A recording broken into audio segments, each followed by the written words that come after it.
eller seher seher, bizim eller seher seher.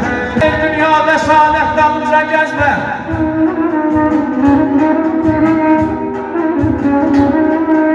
Dünyada saadet dalınca gezme. Özü kapıma gelecek bir gün.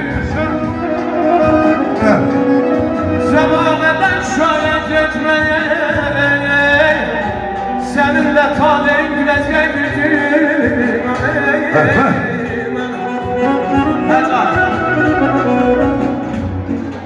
Ne kadar fırsat varsa elinde, ne kadar fırsat varsa elinde, halka kaybı göster pazar etürme.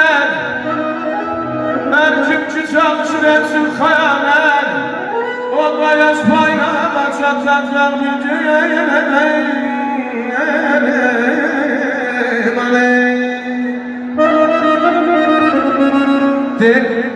Tərəfdaşam, əzəl gündən sülhəmən, dava, nifaq olan yerdə mən yoxam, müslümənim. Xeyir işləmək ən önünə gedərəm, şər ittifaq olan yerdə mən yoxam. Saflıq, paçlıq həyatımın tərzidir. Əməllərim kimliyimin ərzidir. Mənim üçün papaqdır, papaq, qapaq olan yerdə mən yoxam.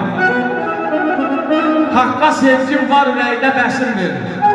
Ömür seçir bu gerçəkdə bəsimdir.